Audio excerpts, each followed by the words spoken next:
Баршаға сәлем, достар, қалдарың қалай? Достар, мен бүгін сіздерге осындай дәмді бризольдің үй жағдайында қалай жасалу жолдарын көрсетпекпін.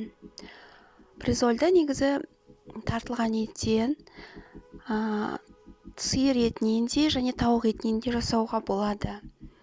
Өте тойымды тамақтың түрі. Бризольді жасайтын кезде өткізілген етіміз өте майда болғаны дұрыс, немесе 2 рет мясорубкадан 2 рет өткізгеніңіз дұрыс болады. Сонда жасалуы өте оңай болады. Егер фаршымыз өте ірі болған болса, онда бризольіміз жыртылып, жасалуы өте қиын болады. Бризольға гарнирге күріш, пюре, немесе фри, немесе гречкадан, тағы макарон, гарнир ретінде пайдаланып жесеңіз өте дәмді тамақтың түрі.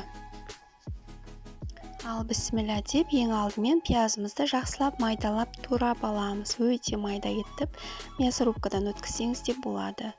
Содан соң пиязымызға тартылған етімізді қосып, 500 грамм тартылған етке 1 тал пияз жарайды. Тұз, бұрыш, дәмдеуіштерімізді салып, жұмыртқаны салып, жақсылап илейміз. Жақсылап езіп илейміз. Фаршымызды жақсылап, қайта-қайта орып, жақсылап дайындағанда бризольіміз жасалуы кішкене жеңілдеу болады. Осылай қайтара, осылай орып фаршты осылай жасасаңыз, өте жақсы араласып, жасалуы оңайласады. Содан соң осындай бірдей бөліктерге бөліп қоямыз. Негізі бризольді мен ұнға жаямын. Ұнды сеуіп, осындай дайындап қойған бөлігімізді салып, ұн салып жаятын боламыз. Кейбіреулер оны кәдімгідей пищевая пленкаға немесе пакетке салып жайып жатады.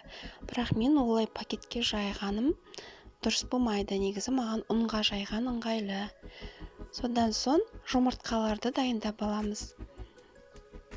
Ол үшін бір ыдысқа жұмыртқаларымызды жарып, осындай кішкене тұз салып, кішкене осылай араластырып қоямыз. Негізі 5 бөлік бризольға 5 талдай жұмыртқа кетеді. Содан соң осындай бізге жайпақ тарелка керек. Өте жайпақ бризольді сковородкаға салғанда жиегі биік болмайтын, жиегінде ұсталып қалмайтындай өте ыңғайлы сондай ыдыс, осындай тарелка керек. Осылай жұмыртқамызды қойып, жайып алған етті қоспамызды жұмыртқамыздың үстіне осылай саламыз. Содан соң қызып тұрған табамызға кішкене май құйып, екі жағын бірдей қып-қызыл етіп қуырамыз. Бірінші бір жағын салғаннан кейін қақпағын жауып, 5-6 минуттан кейін аударамыз. Содан соң екінші жағын қызартып қуырамыз. Дайын болған бризольдарымызды шеттерін кесіп, осындай етіп орап шығамыз. Орайтын кезде арасына кішкене майонез жағып, помидор, қияр турап салсаңыздар да болады. Немесе сыртынан осылай кетчуппен, майонезбен сәндесеңіздер болады. Өте дәмді болады. Міндетті түрде осы рецепт бойынша жасап көріңіздер. Мен бүгін бризольді гарнирге күрішті және пюре дайындадым. Өте дәмді, өте тойымды тамақтың түрі. Достар, видеом ұнаса, лайк басып, комментарий жаза кетіңіздер. Келесі видеоларым жіберіп алмас үшін менің каналыма тіркеліп қоюды ұмытпаңыздар. Рахмет.